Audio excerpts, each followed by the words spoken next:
There are places in America where the ground still remembers what it was forced to forget, and in the hills of southeastern Ohio, the earth whispers one name, Coleman. You were never supposed to hear this. That's not paranoia. That's fact. Because if what I'm about to reveal was common knowledge, if even half the truth escaped the silence of Athens County, it would shatter the illusion of moral America, the illusion of divine frontier settlement, and the illusion that evil always wears a villain's face. This isn't just a ghost story, it's not folklore, it's a buried chapter in the American psyche, one that exposes how faith, when twisted with power, becomes the most dangerous weapon in human history. In 1837, elder Daniel Coleman arrived with a smile carved from granite and a gospel soaked in blood. He didn't come to save souls, he came to harvest them. Most people assume cults happen in deserts, in foreign countries, with madmen wearing robes. But this happened under the guise of salvation, with scripture in one hand and death in the other. And for 26 years, no one stopped him. Not the church, not the government, not even God. What we're about to uncover is not entertainment, it is transformation. What the Coleman family built in the secluded valley of New Canaan was a blueprint of control so complete, so psychologically perfect, that survivors never truly left. Not in body, not in spirit. You've heard about Jonestown. You've heard about Waco, but you haven't heard about the place where both ideas were born, decades before the world had a name for them. This is that story, and you're already in too deep to turn away now. Let me ask you one thing before we go any further. Can you handle the truth not meant for common men? Because once you see what lies in the shadows of the Coleman family, you will never unsee it, and you will never see yourself or your country the same way again. Welcome to The Descent. The story officially begins in the winter of 1837, but the seeds of control Daniel Coleman sowed were far older and far darker than anyone could have imagined. You see, Daniel wasn't just a preacher. He was a tactician, a psychological engineer, a man who understood, perhaps better than anyone of his time, that belief, when properly weaponized, becomes a leash tighter than chains and sharper than steel. When he stepped into Athens County, he brought more than a wagon full of gold. He brought silence, a silence that crept into the bones of the valley like rot under skin. Locals watched him from behind curtains, uneasy but unsure why. He bought 400 acres of land in cash, no loans, no papers, no explanation. That land would become known as the New Canaan Community Farm. A paradise on paper, a prison in practice, a prophecy in reverse. Coleman claimed he was fleeing religious persecution in Pennsylvania. He told tales of corrupt church elders, of apostate towns that had lost favor with God. He painted himself as the last remaining vessel, the chosen remnant sent to build a new Eden before the end times. But what he really built was a behavioral experiment, and we were the rats in his maze. New Canaan wasn't chosen at random. It was isolated, enclosed by forest too thick for easy escape. A single road led in, none led out. Coleman knew geography was his first ally in controlling perception. He spoke with conviction so strong it swallowed reason. His voice, low, gravel-thick, deliberate, could bring grown men to their knees. Not because they believed in God, but because, in that moment, they believed he might be God. Within months, he was placing ads in regional newspapers. Join the faithful, bring nothing but your faith and your family. Work the land and be saved. It sounded like hope. But every hopeful man who crossed the tree line into New Canaan would learn, sometimes quickly, sometimes too late, that they had not entered salvation. They had entered a carefully constructed cage, and Daniel Coleman held the only key, the truly terrifying part. He never had to lock the doors. He just convinced them God was watching. Spring came like a false promise in 1838. The land turned green, the fields softened, and the first families arrived, Drawn by Coleman's words like moths to a flame they mistook for warmth. They came from Pennsylvania, Virginia, even as far as Kentucky. Each carried the same look, desperation cloaked in devotion. Their wagons were light with belongings, heavy with hope. Coleman met each one personally, arms open, smile rehearsed, voice soaked in reassurance. But none of them understood the rules. Because Daniel Coleman didn't just want followers, he wanted believers. And belief, real belief, requires sacrifice. The newcomers were told they must give up all worldly possessions. A cleansing of spirit, Coleman said. The Lord requires a blank slate. Tools, jewelry, family heirlooms, all handed over, inventoried and stored. Somewhere. They were never seen again. Families were assigned cabins, given simple clothing, and ushered into a strict daily rhythm. Work from dawn to dusk. Eat what's given. Speak only when asked. Pray harder than you sleep. And above all, never question the word of Elder Coleman. At first the community appeared functional, even idyllic. The people worked, prayed, sang, the children laughed in the fields. And Coleman? He walked among them like a shepherd, sleeves rolled, hands dirty, his smile as constant as the bell that rang at dawn. But behind that smile was a cold calculus. He studied everything. Who spoke too much? Who hesitated before prayer? Who ate too slowly? He was not building a community. He was sorting cattle, separating the weak from the willful, identifying potential threats long before they realized they posed one. Then came the public confessions.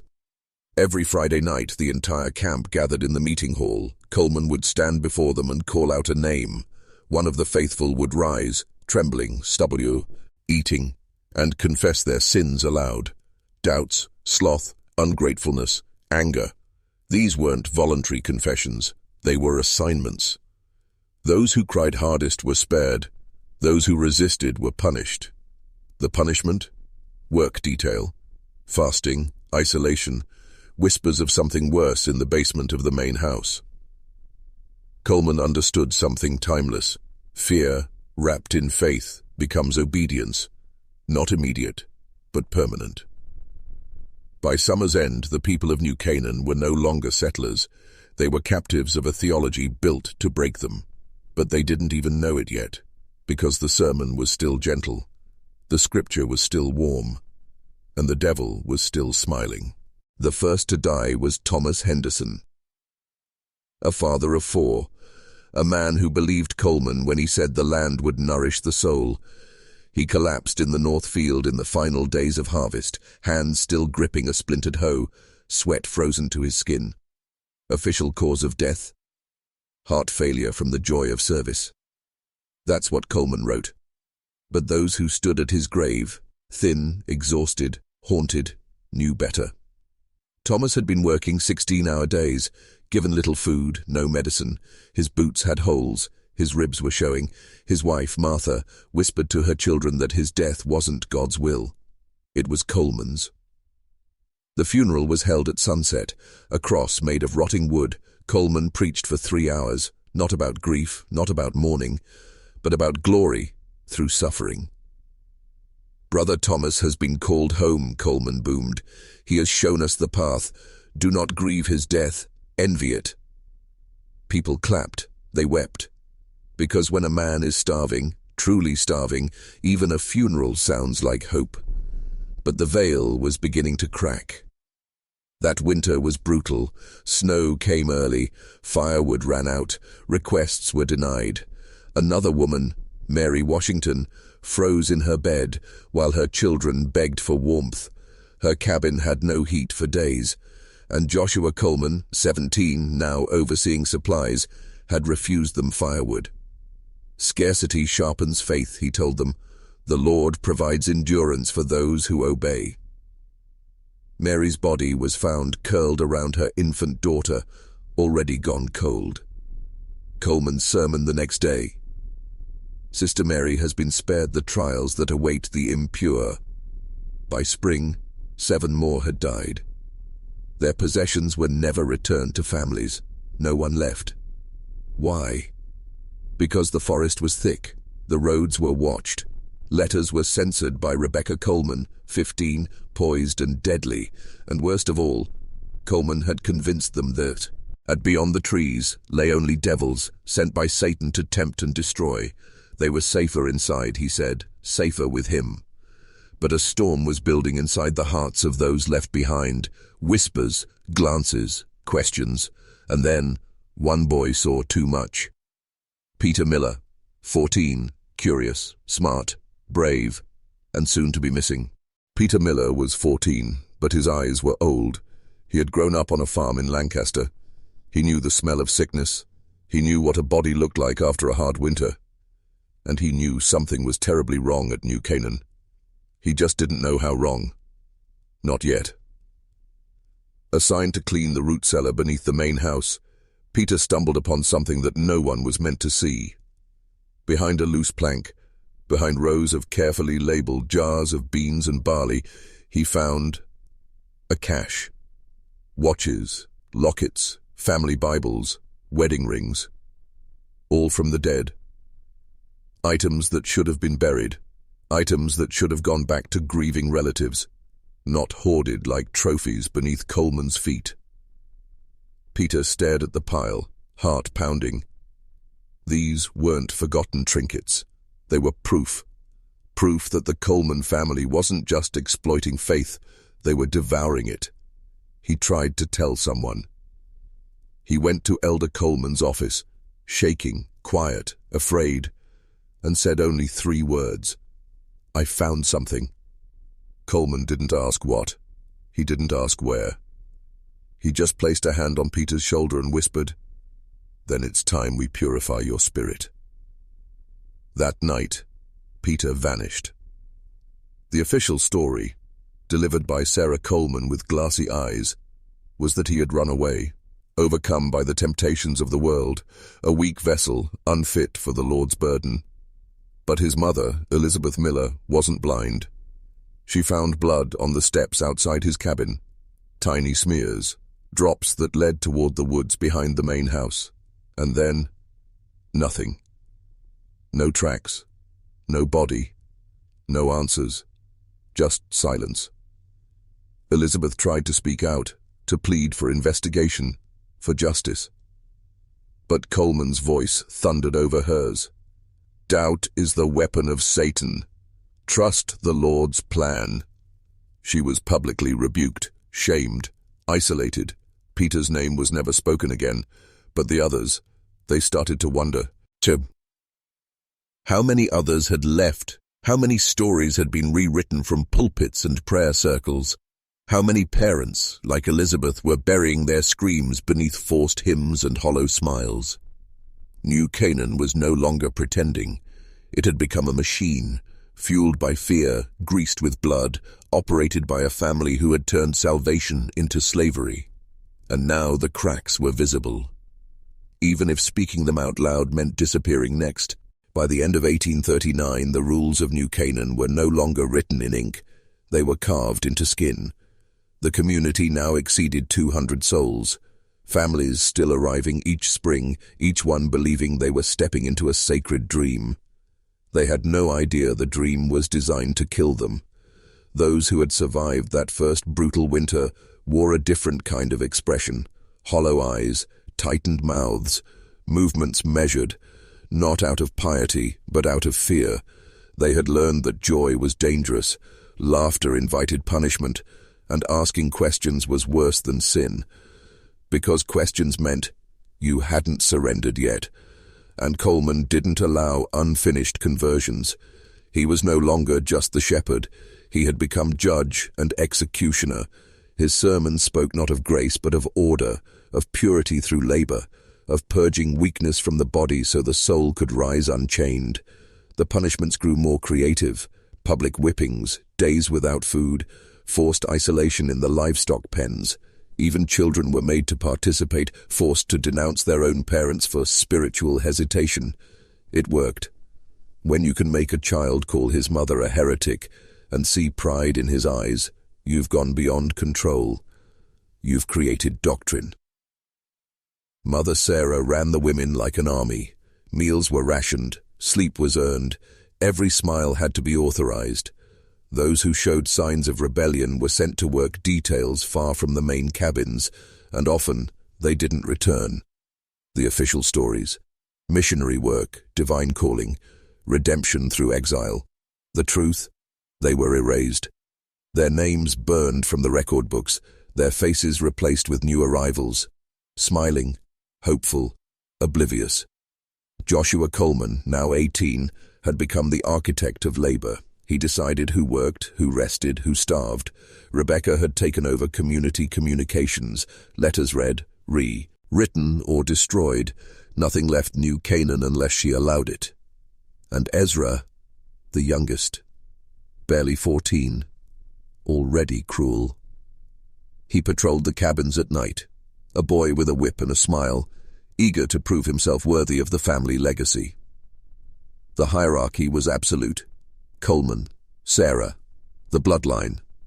Everyone else, tools, resources, flesh meant to be burned on the altar of obedience. And yet, a few still remembered Peter Miller. A few still dreamed, silently, of escape. But dreams in New Canaan came with a price, and hope had an expiration date. By 1845, the Coleman family no longer needed to hide the truth, because by then no one left alive inside New Canaan had the strength to stop them. The community, now nearly 300 strong, operated like a well-oiled machine of controlled suffering. Crops flourished, livestock bred. Coleman's ledger books grew heavier with coin, while his followers grew thinner by the week. But there's something you need to understand. What Daniel Coleman built was not a farm, not a religious sect, not even a cult.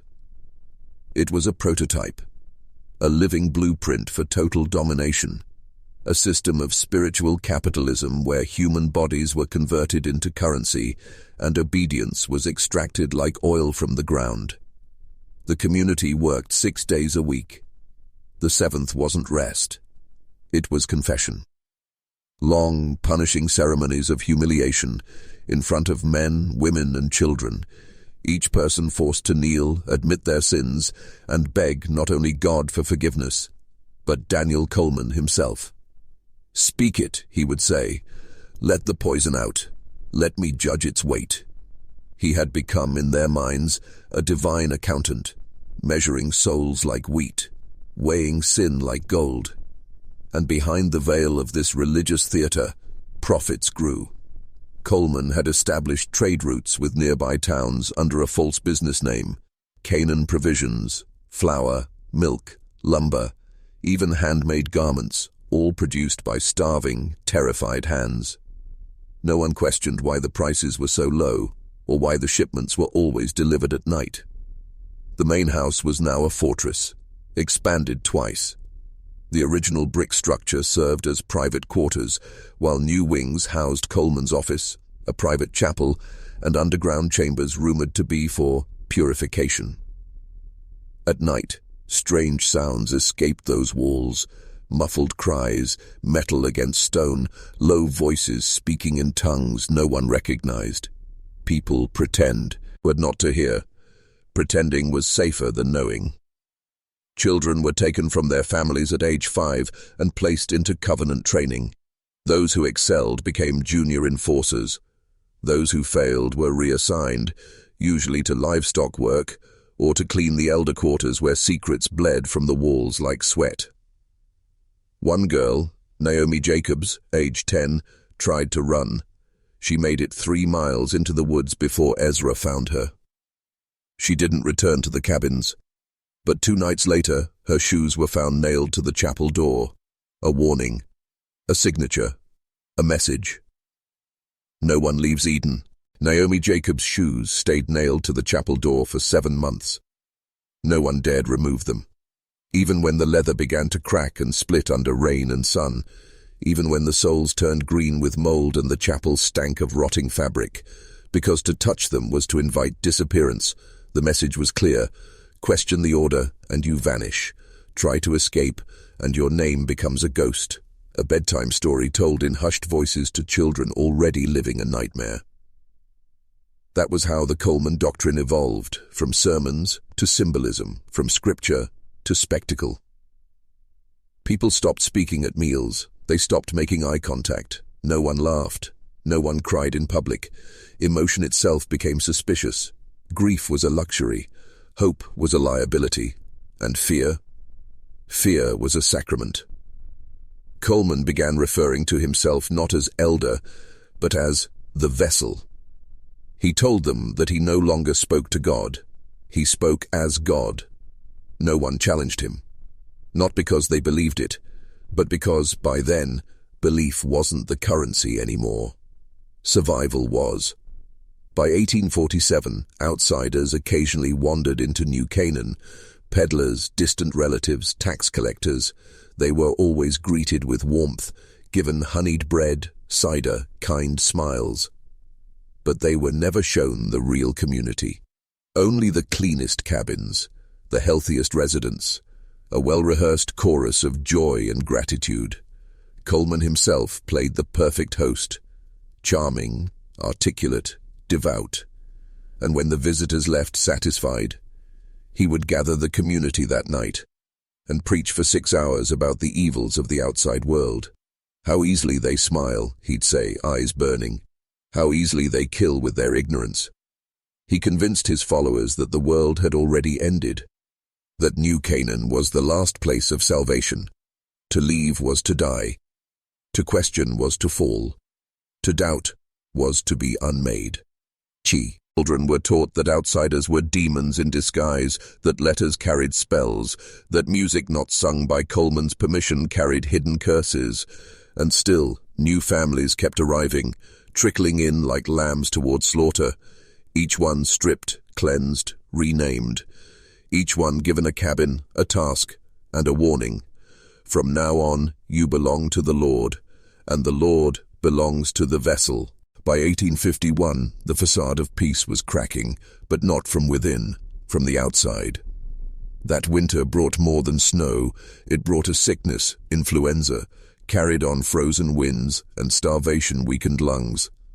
37 people died in just 2 months. But sickness wasn't the real plague. The real virus was revelation. And the carrier? A widow named Anna Thompson. Anna had arrived with her 2 children in 1848, broken but not blind. She had survived abusive churches, abusive men, but she'd never encountered anything like New Canaan, a place that weaponized kindness, then buried you beneath it. When the influenza outbreak hit, Anna was assigned to care for the dying. She moved cabin to cabin, tending to the weak, the fevered, the forgotten. And that's when she noticed something strange. The pattern. Some families received clean blankets, others didn't. Some were given broth, others were left to choke on their own phlegm. But what disturbed her most was Rebecca Coleman. Now 20, still beautiful, still cold as Riverstone, Rebecca moved from bed to bed offering blessings. But Anna watched, carefully, and noticed that every cabin Rebecca visited, the residents died within 2 days. Then Anna found something worse. In the cabin of the Williams family, recently deceased, she discovered a hidden journal beneath a floorboard, handwritten by Robert Williams, a former schoolteacher who had kept detailed records of everything he had seen over 2 years. Dates, names, starvation schedules, poisonings. And most damning of all, he revealed that Daniel Coleman wasn't Daniel Coleman. His real name was David Colulton, a wanted man in 3 states. Fraud, arson, 2 wives dead under suspicious circumstances. The religious persecution he claimed in Pennsylvania? It wasn't persecution, it was a murder warrant. Anna's hands trembled as she read. Sickness, the deaths, the rituals. It wasn't madness. It was method. A system built by a conman turned cult leader, now worshipped as a living god. And that's when she understood. This wasn't about faith. This was about power, complete corrupt, unchecked. And now she had the evidence. But evidence means nothing if you don't survive long enough to use it. Anna didn't sleep that night. She couldn't. She sat with Robert Williams's journal clutched to her chest, her children asleep beside her. The candle burned low, the pages filled with names of the dead, dates of punishments, and the cold calculations of a false prophet. Every word was a nail in the coffin of the lie. But it was also a death sentence. If the Colemans found this, it wouldn't just be Anna who disappeared. It would be her children, her neighbors, anyone who had spoken kindly to her in the last week. In New Canaan, knowledge wasn't power, it was poison. So she waited until dawn. While the bells rang and others dragged their aching bodies into the fields, Anna wrapped the journal in layers of cloth and buried it, deep beneath the cabin floor, beneath a loose stone that had once belonged to the old hearth. She told no one. For days she walked through the settlement like a ghost. She smiled. She nodded. She praised the vessel with the rest of them, but her mind was on fire. And then, one night, during confession hour, she was called forward. Coleman's voice echoed like thunder across the chapel. "Sister Anna." She froze. The room went silent. Even children held their breath. Coleman stood at the pulpit, hands clasped, eyes locked on her like twin daggers. "You've been quiet," he said. "A soul in stillness is often a soul in sin." She walked the aisle, every step heavier than the last. When she reached the front, he leaned down and whispered, "Tell us, all of it." And in that moment, she lied. She wept, confessed to fabricated sins, laziness, temptation, doubt. Her voice trembled, her knees buckled. She broke herself in front of them, and Coleman smiled. Not because he believed her, but because she had proven the system worked. That's how close she came to death, and how close the truth came to dying with her. But Anna didn't crumble. She was planting seeds, in secret. And now, brothers, so are we. The journals stayed buried, but Anna didn't. She began to move carefully, planting ideas, not accusations, questions, not rebellion. It started with whispers in the washrooms, conversations over soup, quiet moments in the fields when the overseers weren't watching. "Do you remember Thomas Henderson?" she asked one woman. "He never looked sick, did he?" To another she said, "Peter didn't run. His mother found blood in the snow. You know that, right?" At first, people flinched, but something strange happened. They didn't report her, because deep down they already knew. Everyone had seen something that didn't fit. A child punished too harshly, a neighbor who vanished after asking too many questions. The Coleman children living like royalty while everyone else starved. The truth was not foreign. It was familiar. It had simply been buried, like Robert's journal, beneath fear, shame, and the unrelenting weight of ritual. Anna was unearthing it, and in doing so, she was waking the dead. But word travels fast in a cage. It wasn't long before Joshua Coleman, now in his mid-20s, tall, sharp-jawed, cold as a blade, summoned her. She was brought to his quarters, flanked by two young male trainees, children really, maybe 14, already molded into instruments of discipline. The room was silent, the air stale. He sat behind a long desk, fingers steepled. "You've been asking questions," he said. Anna didn't deny it. "I've been remembering," she answered. "Is that a sin?" He smiled, but not kindly. Joshua leaned forward and said something Anna would never forget. "Sins don't matter here. Only threats do." Then he stood, walked slowly around the desk, and whispered in her ear, "You're one woman. We are a legacy." She didn't answer. She didn't flinch. She stared at him. Because Anna understood what Joshua didn't. Legacies only survive when no one questions the origin story, and she had already started a chain reaction. A fire was spreading, not loud, but steady, not violent, but irreversible, and that's what made it dangerous. Because the Colemans had controlled labor, controlled food, controlled fear. But they had never faced a virus like this. Awareness. The first reprisal came within days. They didn't touch Anna. Not yet. That would have made her a symbol, a lightning rod, and Daniel Coleman, or rather David Colulton, understood symbols better than scripture. So instead, they went after the quiet ones, the ones Anna had spoken to. It began with Sister Ruth, an older woman who had once been a midwife in Virginia. She'd nodded too often, smiled too warmly in Anna's direction. Her cabin caught fire one night, mysteriously. The official report blamed a tipped oil lamp. But Ruth didn't survive, and neither did her 2 grandchildren. Next was Brother Eli, a crippled former blacksmith who'd spoken openly about Peter Miller. He disappeared during an early morning work assignment. No body, no announcement. Just gone, like mist before sunrise. Then came the Sabbath sermon. Coleman stood before the full assembly, arms wide, eyes alight with theatrical grief. "The Lord has allowed wolves into our fold," he said. "They wear the faces of sheep, but speak the language of serpents." His voice cracked, perfectly timed. "They tempt the faithful. They whisper rot into the minds of our children, but hear me now." He paused. "Let silence thicken the room like smoke. We will cleanse this holy ground." The next hour wasn't preaching. It was purging.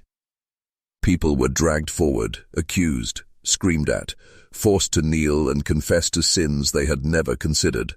Some were slapped, others struck. One young woman, barely 16, fainted mid-confession. She was carried away by 2 of Ezra's boys and never seen again. Coleman had turned the ceremony into spectacle, not to find the guilty, but to remind the obedient what guilt could cost.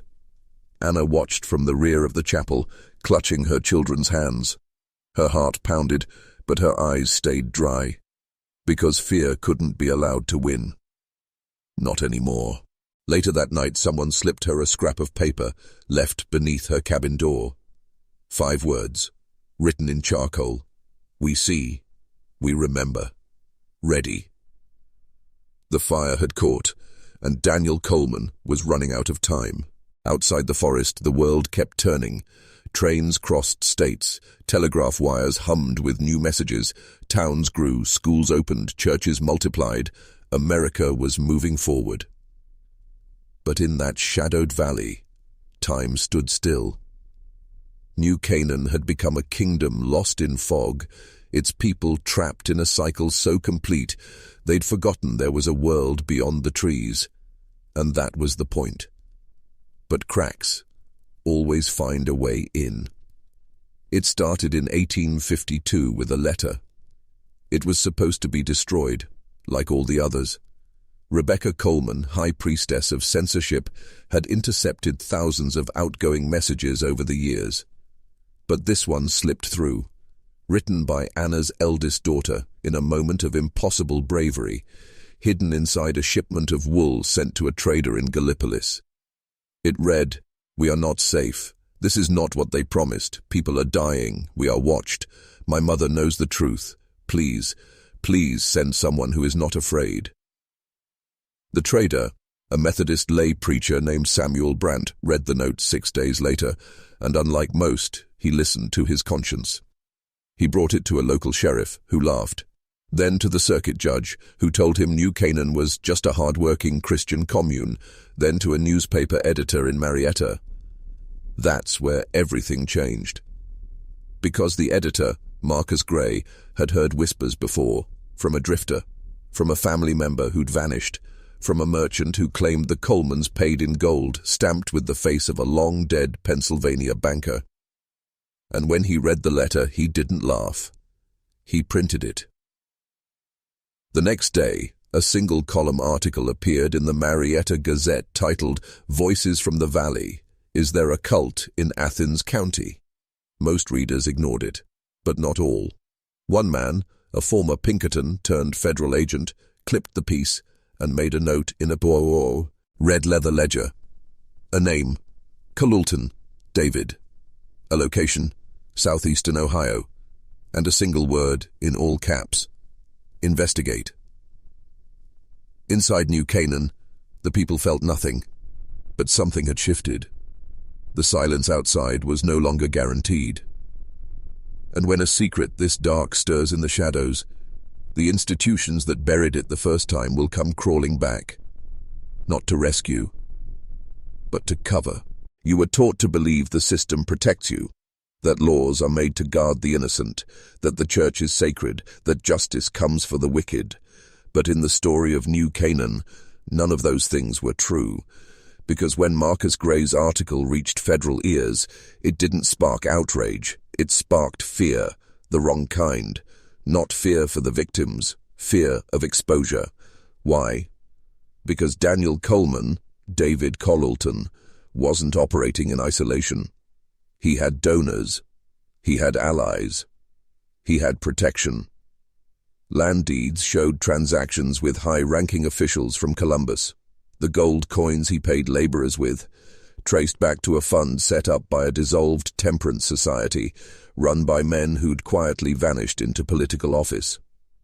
Even the ads Coleman placed in regional newspapers had been approved, and even recommended, by a former cleric who now worked in a governor's office. New Canaan wasn't a mistake. It was an experiment. And Coleman, he was the perfect conductor, charismatic, educated, ruthless, and completely loyal to the old power networks that never really disappeared after the revolution. When the letter surfaced, when the press began whispering about cults and disappearances, a private meeting was held in Columbus. No minutes, no records, only one outcome: control the narrative.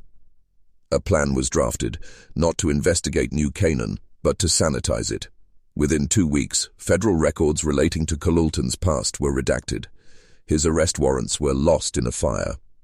A new story was published statewide.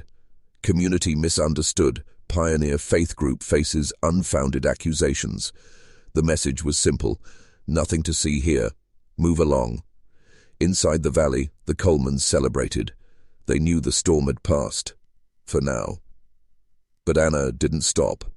She knew that waiting for help was a death sentence. She met in secret with 5 others, those who had seen too much to pretend. They called themselves the Remembered, a name chosen because the Colemans had stolen too many others. They began planning something dangerous, a rebellion, no, a revelation, because what kills cults faster than war is witnesses. The first meeting of the Remembered happened in the ruins of an old smokehouse, long abandoned, half-collapsed, hidden deep within the woods on the edge of the Coleman property. No bells rang out there. No eyes watched from the main house. It was the only place left unsanctified by Coleman's control. There were 6 of them: Anna, Jonas, Eliza, Matthew, 2 teenage girls, Miriam and Ruth, who'd seen too much too young. They didn't speak like rebels. They weren't soldiers. They were tired, broken people who had been pushed past the edge of silence. And now, they wanted to act. Anna laid out the journal, Robert Williams' record, the buried truth, the poisonings, the lies, the murders, the real name: David Coleman. Jonas, once a deacon in a small Virginia town, clenched his fists so tight they bled. "This isn't a church," he whispered. "It's a furnace, and we're the coal." But what could they do? No weapons, no allies, no way out. So Anna proposed something radical. "We don't need to escape," she said.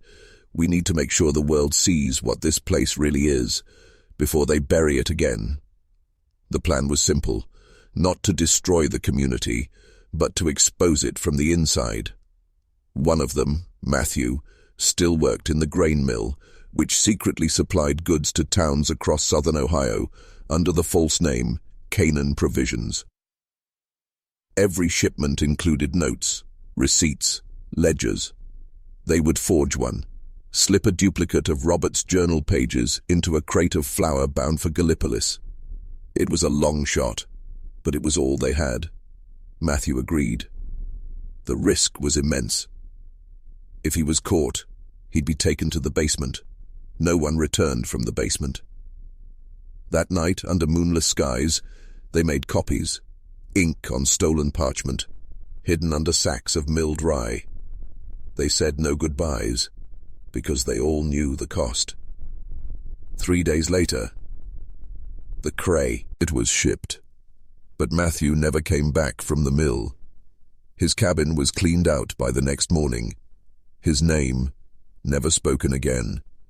And on the chapel door, where Naomi's shoes once hung, a single nail had been driven into the wood. No message, no blood, just silence. And a warning. We see you too. 2 weeks after Matthew disappeared, the crate arrived in Gallipolis. The merchant who received it, Eli Marsh, had done business with Canaan Provisions for years. Cheap flour, always delivered on time. No complaints. But this shipment was different. As he unloaded the crates, he noticed the smallest thing. A wax seal on one of the sacks, pressed into the grain itself. It wasn't the Coleman family crest. It was a crude, uneven marking. A hand-drawn eye, open, watching. Eli was no fool. He'd heard the rumors. He'd read the Gazette article. And when he cut open that sack, spilling rye across the floor of his shop, he found what he wasn't supposed to.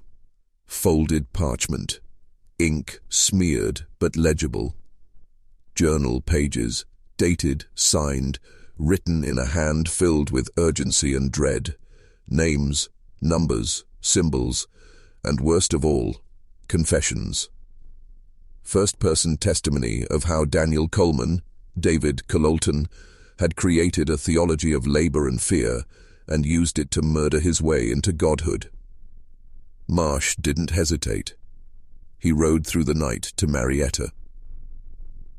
By dawn, the editor Marcus Gray held the pages in his hands, and this time, he didn't publish an article. He made copies, hundreds of them. He sent them to judges, senators, ministers, and to one man in particular, Samuel Everett, a war-hardened investigator from the U.S. Marshal's Office, a man who didn't believe in ghosts, but did believe in corruption. He had seen it before, in railroads, in prisons, in politics, but never like this. What chilled him wasn't just the crimes. It was how complete the system was. A cult that wasn't chasing chaos, but order, efficient, profitable, invisibly sanctioned by men in offices who never once dirtied their hands. He called it what it was, a sovereign death machine operating under the mask of religion. On April 3rd, 1853, under forged orders to inspect a failed land tax survey, Everett and 2 deputies entered Athens County. No sirens, no uniforms, just cold eyes and drawn revolvers. But what they found when they reached the edge of New Canaan was not what they expected, not chaos, not resistance, but silence. Because the Colemans knew they were coming, and they were already prepared. U.S. Marshal Samuel Everett had seen the worst of America. He'd watched towns bleed under crooked railroad barons, had buried men who died chasing gold for someone else's empire. But nothing, not war, not murder, not the prison camps of Georgia, prepared him for New Canaan. He and his 2 deputies arrived at dawn. No resistance, no watchmen, no barking dogs, just fog, thick, still, unnatural, curling around the trees like a veil over something that didn't want to be seen. They dismounted and walked the final mile. No sound, no movement, no laughter from children, no sound of tools or prayer. Just quiet. Too quiet. When they reached the clearing, the main house stood tall, unchanged, defiant, its red brick walls streaked with soot. The cabins were aligned with eerie precision. Empty laundry lines swayed in the wind. But no people. Then Everett saw it, scrawled across the chapel door in ash and animal blood. The Lord's kingdom has risen, and beneath it, burned into the wood with a branding iron, No trespass for the faithless. They drew weapons. The first cabin they entered was abandoned, clothes laid out, half-cooked porridge still steaming in a pot. It was as if the inhabitants had simply vanished in the middle of breakfast. The next 5 cabins were the same. Beds unmade, chairs overturned, children's drawings still pinned to the walls, but not a single living soul. Then they found the first body. In the cellar beneath the grain mill, male, mid-40s, eyes burned out, tongue removed. Pinned to his chest with an iron spike was a note written in flawless penmanship. Judgment has already come. It got worse from there. 13 more bodies, each mutilated differently, but not carelessly, ceremonially. Every death arranged with ritual precision, as if part of some grim exodus. As if the Colemans hadn't fled. They had ascended. And the community? Gone. 200 men, women, and children vanished. No footprints, no tracks, no carts, no graves. Everett stood in the chapel that night, staring at the blood-soaked pulpit, and whispered something that none of his men forgot. We didn't find a cult. We found a temple, and its gods are still watching. Marshal Everett made his report, detailed, cautious, cold. He documented the disappearances, the bodies, the ash-covered scriptures, the disturbing absence of graves. He named the Coleman family directly, David Colleton, Sarah, Joshua, Rebecca, Ezra, and labeled them religious insurgents operating under a front of divine authority. But something happened after that, or rather, nothing happened. The investigation stalled. No warrants issued, no follow-up teams dispatched, no newspapers picked up the story. The file was quietly sealed in the archives of the Department of Internal Affairs.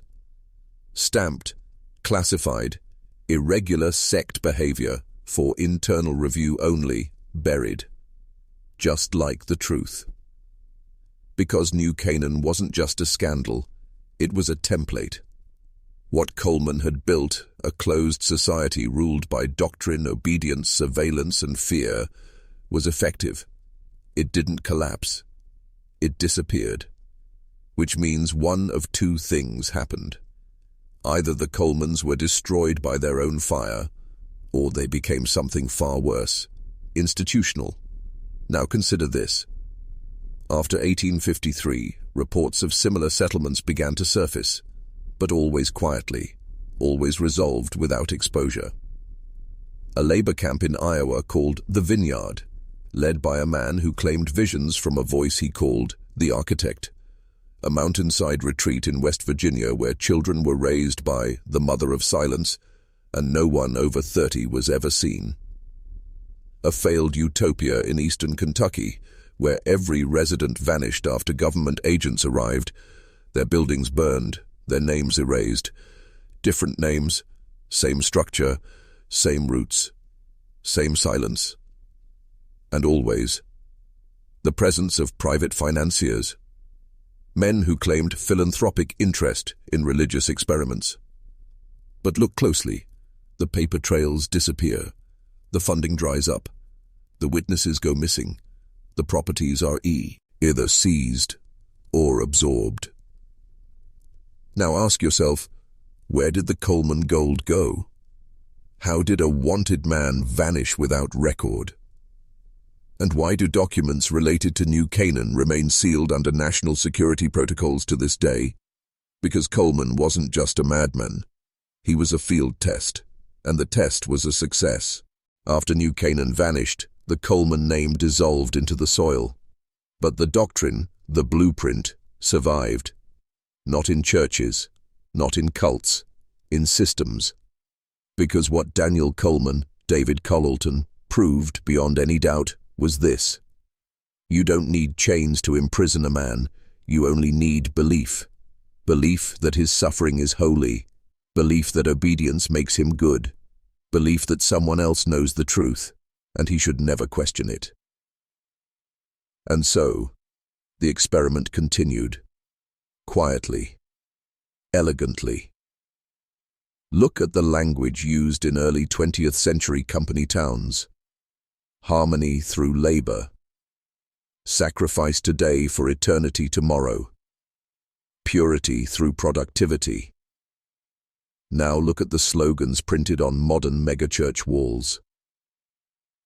Listen to the euphemisms of political campaigns that promise order, cleansing, restoration of values. The words didn't die. They evolved. And what's worse, they're now delivered with your consent. Institutions learned that obedience works better when the leash is invisible. Control the hours you work. Control the debt you carry. Control what you think you need to feel worthy. They don't need a valley anymore. They built the valley around you. Digital sermons, algorithmic confession, voluntary surveillance dressed up as convenience. We tithe not in gold anymore, but in time, data, attention, and we call it freedom. New Canaan wasn't destroyed. It was replicated in corporate culture, in political tribes, in ideologies that punish doubt like blasphemy and reward suffering like sainthood. Do you see it now? The names have changed. The robes became suits. The chapel became a conference room. The vessel became a brand. But the hierarchy remains. At the top, the few. In the middle, the enforcers. At the bottom, the believers. And the only thing more dangerous than a lie is a lie dressed as salvation. 7 years after the disappearance of New Canaan, a letter arrived. No name, no return address. Just an envelope, hand-delivered to the office of Marcus Gray, the journalist who first broke the story. Inside was a single page, fragile, water-stained, edges torn. At the top, scrawled in the same hand as the Williams Journal, 3 words, for the next one. Below that, a message. If you're reading this, it means the world didn't forget, that something we did mattered, that someone, somewhere, still has eyes. I don't know if Coleman is alive. I don't know if Joshua still walks among the blind, or if Rebecca became a queen in some other cult wearing a new name. But I know this. The system didn't collapse. It spread. It adapted. And it learned from us. They let New Canaan burn, not to destroy it, but to keep it useful. So this is what I need you to do. Stop looking for a villain with a scar and a pulpit. He wears a suit now. She speaks in hashtags. They hide in non-profits, in wellness cults, in motivational speeches that promise transcendence through submission. Stop asking when the manipulation will end. It already began, it never ended. And stop waiting for a hero. There isn't one coming. There never was. If you found this letter, you are the interruption. Your doubt is sacred. Your questions are weapons. Use them. Because if we don't burn the next New Canaan to the ground, they'll build it inside our children's minds and call it heaven. Marcus Gray never spoke publicly about the letter. But 5 months later, he quit journalism, moved west, and founded a small press under a cryptic name, The Remembered.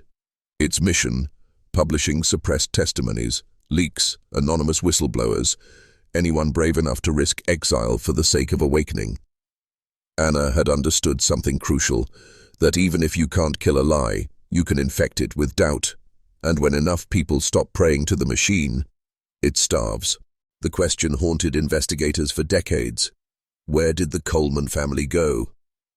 They searched, across state lines, through burned church registries, among river towns, mining camps, and backwater communes that kept no records and welcomed no outsiders. But Daniel Coleman, David Colulton, had evaporated. No sightings, no fingerprints, no confirmed graves.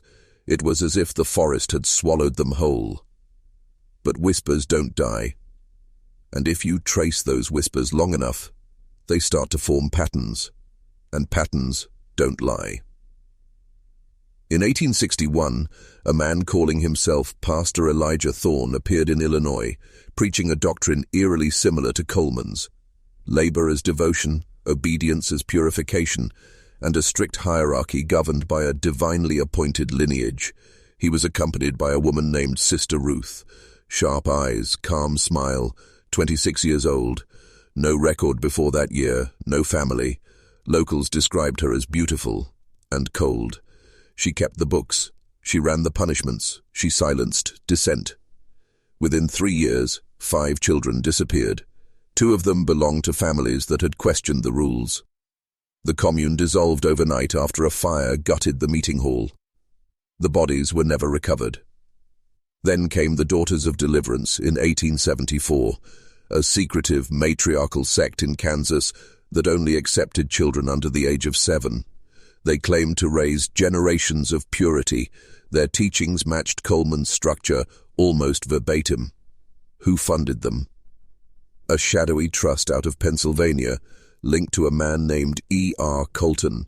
Colton, Coleman, Colulton, same blood, same script, new faces. This didn't end in Ohio. It evolved. The Coleman family learned something from New Canaan, that ideology survives longer than identity. So they changed their names, they changed their costumes, and they changed their methods, trading fire and brimstone sermons for corporate brands, NGO fronts, digital cults, and new religious movements that don't look like cults anymore. They blend. Because now, they don't need to isolate the flock. They just need to keep it distracted.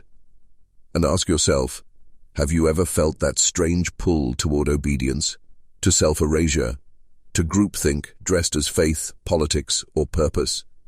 That may not be an accident, because the Coleman bloodline didn't vanish. It institutionalized. And it may be signing your paycheck. They always return to power, not by storming the gates, but by building them. In the 20th century, the Coleman bloodline didn't rise through religion. It rose through institutions. A Colton Sons Trust emerged in 1912, funding rural education reform across the Midwest. Their curriculum? Suppress critical thinking, elevate obedience as moral virtue, erase indigenous history, preach labor as the highest form of loyalty. Sound familiar? In 1937, the Colton Foundation backed a civic harmony program in partnership with 2 Christian lobbying networks. The language was sanitized, modernized, unity through values, safe spaces for spiritual growth, generational loyalty. But the structure, still the same. One leader, no questions. One system, no dissent. One purpose, preserve the hierarchy. And then came the digital age. Coleman thinking mutated again, slicker, faster, harder to see. Mega conferences promising discipline for men, divine financial order, and kingdom legacy for the family head. Websites teaching you how to reclaim masculine order and submit to divine structures of command. They look like self-help. They sound like motivation. But look deeper. Who funds them? What names hide behind the non-profit filings, behind the shell companies, behind the foundations that never publish reports? In at least 3 major ministries operating today, key executive donors trace back to 2 names: Eleanor Ruth Colton, head of a spiritual finance consultancy based in Virginia; Ezra D. Colton Jr., founder of a media company producing faith-based content for over 70 million subscribers globally. Ezra, the youngest son, the boy who smiled when he found Naomi Jacobs. He's on stage now, suit, smile, sermons about structure, sacrifice, and reclaiming the holy masculine. It's not blasphemy anymore, it's branding, but the cause. E remains. You serve. They lead. And if you ask why, you're cast out. Just like Peter Miller. Just like Anna's husband. Just like the others who asked too many questions. Too soon. So ask yourself, how many new Canaans are still operating? Not in valleys, but in boardrooms. How many Colemans are preaching to millions, without ever saying the name? This isn't just history, it's inheritance. Because while you were watching this story from a distance, part of you began to feel something deeper, something uncomfortably familiar. It's in the voice that told you to suppress your instincts to ask why. It's in the guilt you feel when you rest, the shame when you say no, the silence you keep in rooms where obedience is rewarded. You don't need to be in a valley surrounded by trees to be controlled. Sometimes the doctrine is delivered in your feed, sometimes it's printed on your paycheck, sometimes it was whispered by the man who raised you. The Coleman method was never just about faith. It was about training generations to self-police, to kneel without being commanded, to break themselves before someone else does it for them, to make obedience feel like identity. And if you were taught that your worth comes from how hard you work, how little you complain, how well you follow, then New Canaan isn't just a place you escaped. It's a place you were born into. Now ask yourself, have you ever been told that pain makes you holy, that suffering is your path to greatness, that questioning the structure means betraying your purpose? That's not scripture, that's strategy. And it's worked, for generations. Because the Coleman legacy doesn't need you to believe in God. It only needs you to believe in hierarchy, in structure. In the myth of earned belonging, it needs you to police others who try to step outside it. Mock them, silence them, call them weak, lazy, dangerous. The Coleman method is alive everywhere. Obedience is worshipped as virtue, and cruelty is dressed as order. You are not immune. None of us are.